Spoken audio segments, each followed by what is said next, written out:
Bismillahirrahmanirrahim. Assalamualaikum warahmatullahi wabarakatuh. Alhamdulillahirabbil alamin wa bihi nasta'in wa ala umuri dunya waddin. Wassalatu wassalamu ala asyrafil anbiya'i wal mursalin wa ala alihi wa ashabihi ajmain. Allahumma shalli ala sayyidina Muhammad wa ala ali sayyidina Muhammad salatan tahullu bihal 'uqad wa tufaddilu bihal qurab wa tuzilu bihal durar wa tuhawwinu bihal umur as-si'ab wa tuladika wa tuladihi wa tarda biha anna ya rabbal alamin. Sabahal khair ya faslil awal syariah. Asallahu an yu'tina wa yu'tikum dawam as-siha wal afiyah wa asallahu an yu'tina dawam al-himayah wa dawam al-inayah hatta nastati an na'mala kullama amara Allah. Amin ya rabbal alamin. Alhamdulillah, pada hari ini Allah masih memberikan kita kesempatan untuk sama-sama belajar, khususnya dalam membahas tentang fikih wanita. Ya, pada pembahasan sebelumnya kita telah membahas sedikit permasalahan mengenai hukum tolak dan khulu, khususnya yang berkaitan dengan wanita, ya, yaitu tolak yang mana perceraian atau perceraian yang dilakukan oleh suami terhadap istrinya karena alasan-alasan tertentu, ya, yaitu ada tolak roj'i, ada juga tolak bain. Kemudian kemarin kita telah membahas bagaimana hukumnya at-tolak qabla dukhul wa ba'da khulwati shahihah. Kemudian sebelumnya juga kita telah membahas khulu, yaitu yang mana perceraian yang dilakukan diminta oleh seorang istri kepada suaminya dengan tebusan atau kompensasi yang diberikan oleh istri kepada suaminya, ya, karena perceraian tersebut bukan keinginan dari seorang suaminya dengan alasan-alasan tertentu, ya. Jadi kemudian bagaimana hukumnya asyabaka wa qaimatul manqulat, atau misalkan mahar dan sebagainya, apa harus dibayarkan atau harus dikembalikan kepada suaminya dan sebagainya. Kemudian pada hari ini insyaallah kita masih membahas tentang ahkam menikah atau bab yang berkaitan dengan pernikahan di dalam fikih nisa. Sebelum memulai pembelajaran hari ini, mari bersama-sama membaca al-basmalah. Bismillahirrahmanirrahim. Nawaitu ta'alluma liridhallahi ta'ala wa liizalatil jahli wa ihya'id-din. Allahumma astur 'aiba syekhina 'anna wa la tudhib barakata ilmihi minna. Pada pembahasan kali ini kita akan membahas tentang khurujuz zaujah min maskaniz zaujiyah duna idniz zauj. Bagaimana hukumnya seorang istri yang keluar rumah dari rumah suami istri tersebut tanpa seizin dari suaminya.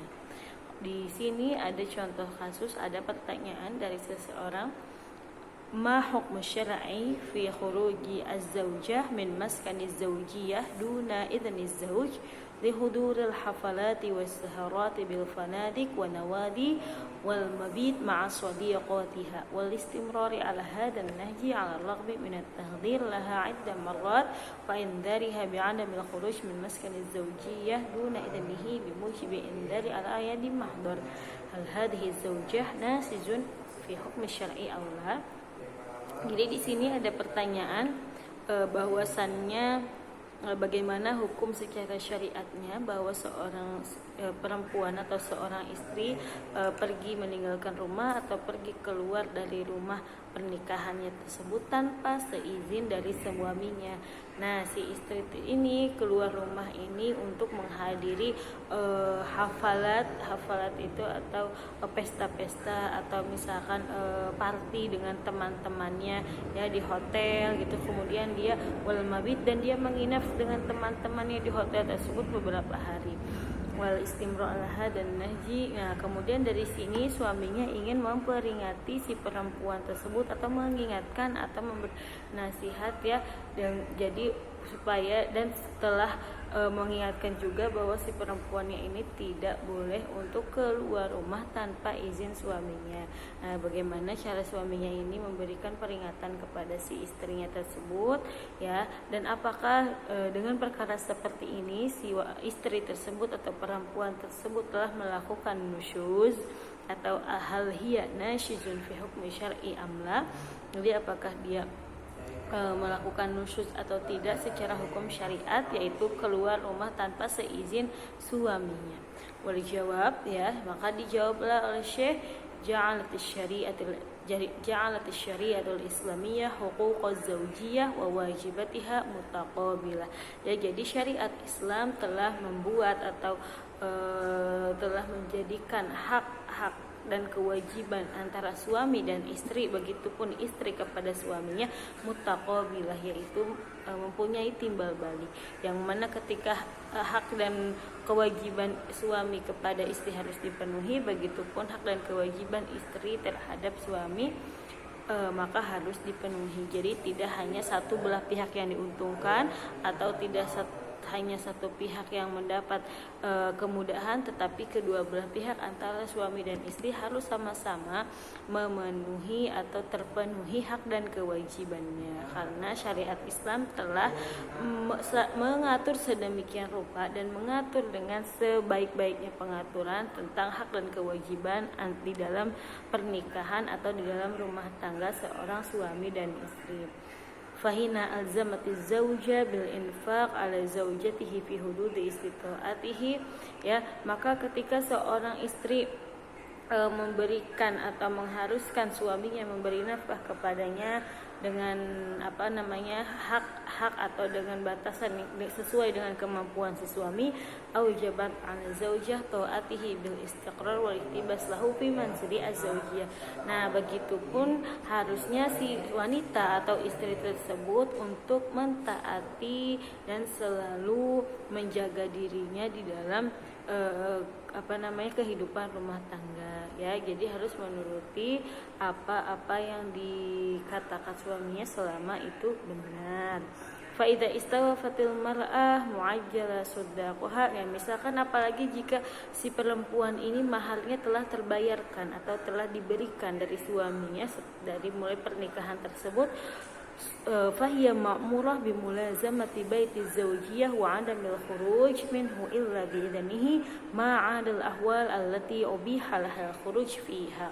Ya, maka si perempuan atau istri tersebut diperintahkan untuk terus selalu menjaga kehidupan rumah tangganya atau tetap berada di dalam rumahnya dan tidak boleh keluar dari rumah zaujiyah tersebut kecuali dengan izin suaminya, dan kecuali juga di dalam hal-hal atau keadaan yang memang selayaknya boleh untuk keluar rumah, misalkan istri untuk membeli perlengkapan di dapur, untuk membeli sayuran, untuk keluar rumah ada perlu misalkan mengambil uang ke bank dan sebagainya, ya, ataupun sesuatu yang pada umumnya ini tidak disebut dengan keluar rumah tanpa izin suami, tapi itu memang untuk kepentingan dan kemaslahatan suami istri tersebut, maka pada kondisi-kondisi seperti ini wanita boleh untuk keluar rumah. Fa in kharajati az-zaujah min maskani zawjiyah, ya, thumma imtana'at 'anil audah ilaihi li ghairi udhrin fahiya nashiz.